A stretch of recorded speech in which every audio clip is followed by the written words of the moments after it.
Let's talk about burnout. A lot of people use that term because, yeah, they're really burned out. A lot of people are burning out these days. But it's also a term that people use loosely without really knowing what it means. It's often confused with stress, but burnout is not stress.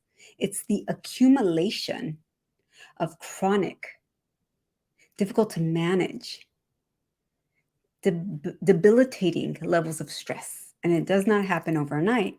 It happens little by little with micro doses or macro doses uh, across a period of time that get accumulated until one day you realize, wow, I'm burned out.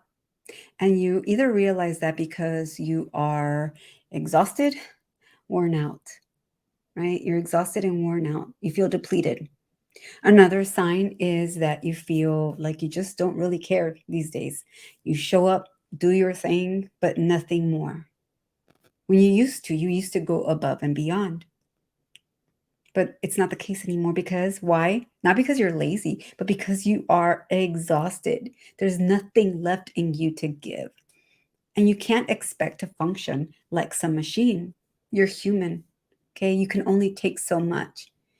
And even though you are a hard worker, you give it your all, you've worked really hard to get to where you are in your career, it gets to a point where it's really stressing you out more than helping you out, right? Feeling fulfilled, finding meaning, an opportunity to make an impact. And so you might start to have a negative attitude, a cynical attitude, kind of like, let me just do my thing and get out of here, right? Minimal effort. You might feel like, what's the point? Nothing's going to change. And just very cynical, right? Not feeling hopeful and feeling helpless, which is really difficult for people. Why? Because most of us feel like we can solve any problem. Give me challenges, I eat them for breakfast. Then suddenly you find yourself in a position where, yeah, that's not happening. There's a straw that broke the camel's back, so to speak, that breaks your own. So we mentioned you're feeling exhausted, worn out, and usually you identify that level of exhaustion and feeling worn out physically. Your body is telling you, hey, you slow down or I'm going to make you slow down. And so that's where we start to see the signs of burnout coming up.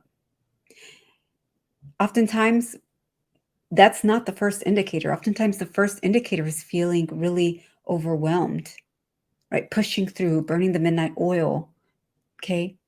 Maybe starting to get irritable, feeling pressure, not just pressure to perform, but pressure to get all the things done that other people are wanting from you all at the same time. And then you find yourself, you're the go to person, you're the one who gets it done. But suddenly you feel like you're not able to. And how could you? You've been doing a lot already. At some point or another, you're going to crash and burn. We don't want to get to that point. But you're probably there, or at least close to it, if you're feeling the things that I'm mentioning, right? Feeling exhausted, feeling like you don't care. When you used to care, you used to take great pride in doing your work. This is why you studied what you did. This is why you took all those certifications. This is why you worked really hard to climb up that ladder. But you didn't think it would be this way, did you? Otherwise, maybe you wouldn't have done it if you knew this was what would happen. The thing is, it doesn't have to.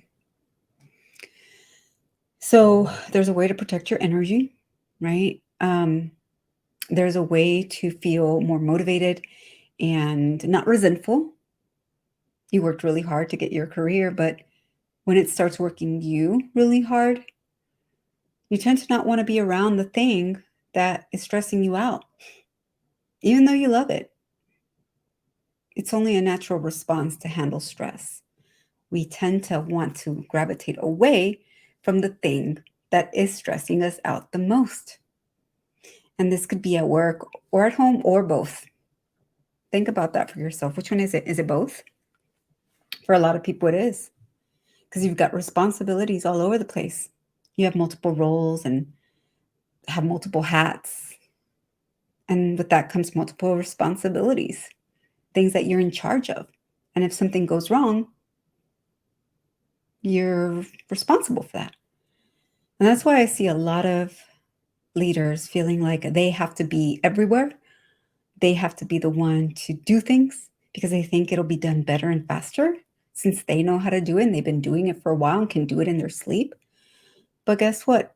Every time that you step in, that's another drop of energy out of your bucket that gets poured out. Okay. And that happens throughout the day. Now, some people love to have a lot of control, but you can't control the things that your team should be controlling. Not just is it enabling them to rely on you left and right for all the things, right? Some things, of course, you have to step in and train them, right? And guide them, help them get on the path to success.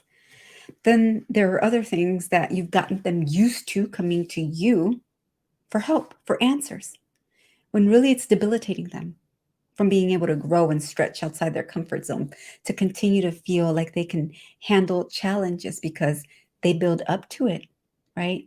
If they're able to handle one on their own, then they're able to feel confident enough to go and handle another one that's more challenging, okay?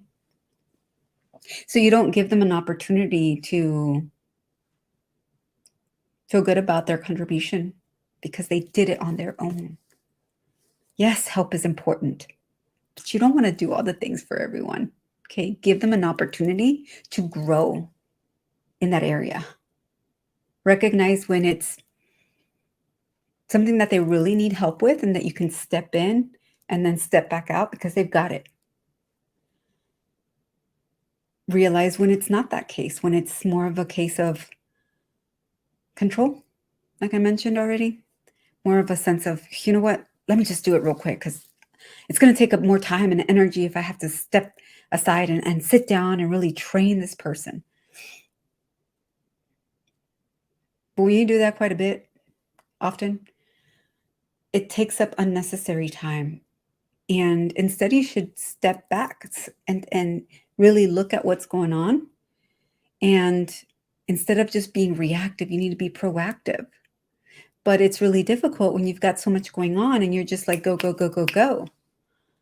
It's really difficult to do what you should be doing, more thinking instead of doing. Make sense? All right. So to recap, we've got feeling depleted, exhausted. We've got being unmotivated, feeling like, okay, what's the point to all this? Just unhappy, maybe not as engaged as you used to be. And the third one is self doubt. Okay, worn out, checked out, right? You're there, but you're not really there.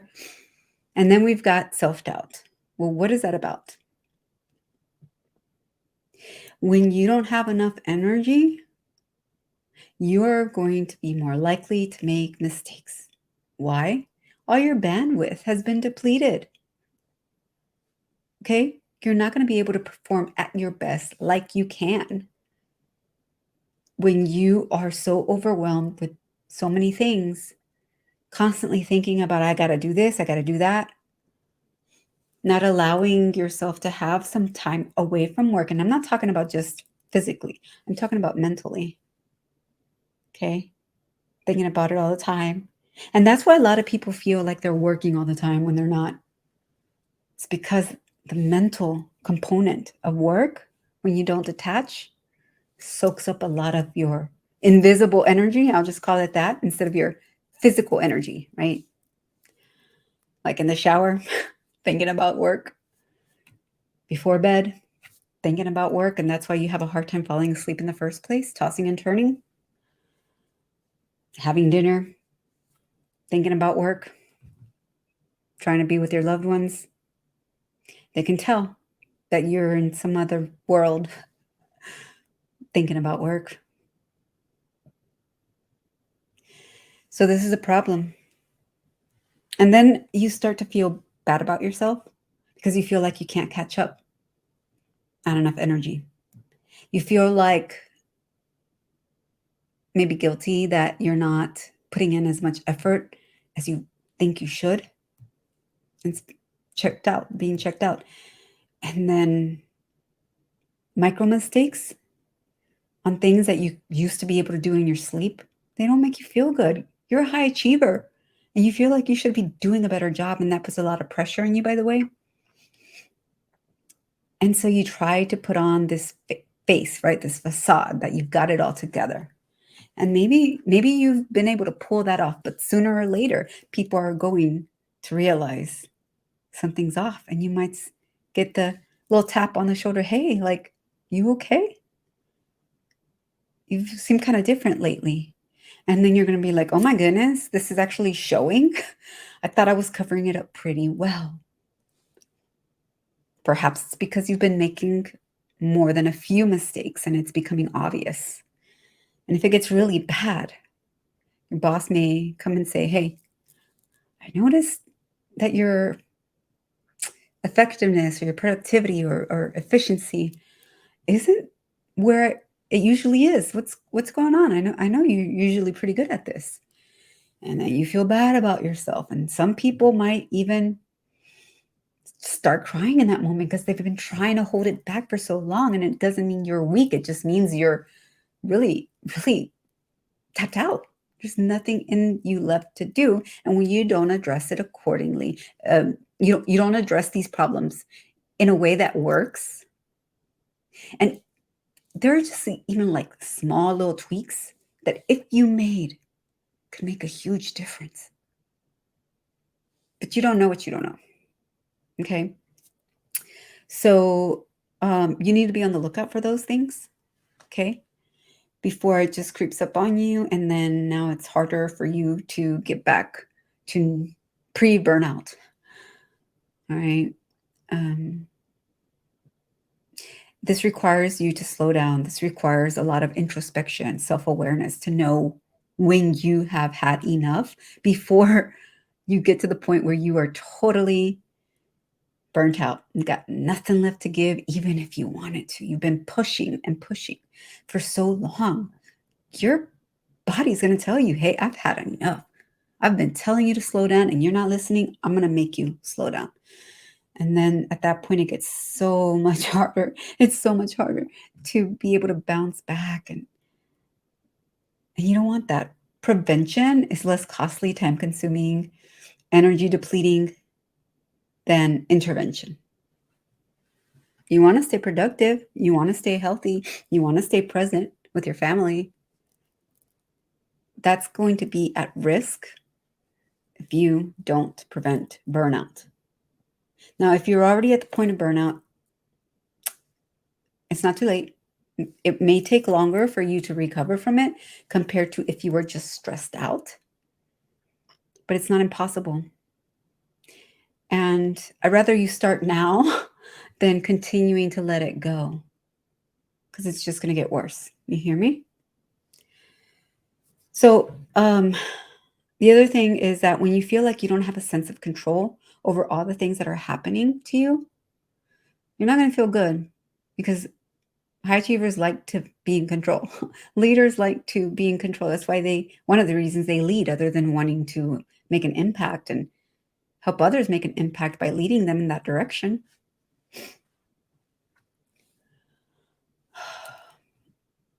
So it's not just when you feel like you don't have control over all the stressors, all the things that are piled on your plate.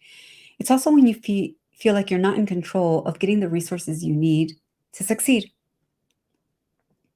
Like I was saying, right? Resources are not just external, they're also internal. And when I say internal, I'm talking about resilience. I'm talking about effective coping strategies. Most people don't know what those are, and they are automatically functioning in a way that's just making things worse. I want to help you be aware of that, right? And awareness is so important. Like I said, if you don't know what you don't know, you're just not going to be able to fix the problem. So I want you to keep this in mind, okay? Burnout is when you've gotten to the point where there are too many demands all coming at you at the same time. And they're not just little demands, they're big demands, but also little demands, micro demands that add up over time. It's kind of like a faucet that's just dripping a little bit, but if you put a cup under there, it'll probably be full by the morning. Makes sense? And so we don't think about it because they're like little micro doses, but they add up. Or one day you'll get a macro dose of stress, a micro demand, and you really won't have enough reserves to handle it the way that you could had you had more energy. It's not that you can't do it, right? Self-doubt starts to come into the picture. It's just that you're not able to do it right now. How could you? How could you expect that from yourself? It's not fair. But you can do something about it. You really can. You just have to decide that you've had enough and then go figure out how to get those resources. Right? Like I said, minor tweaks make a big difference. But if you don't know, you don't know.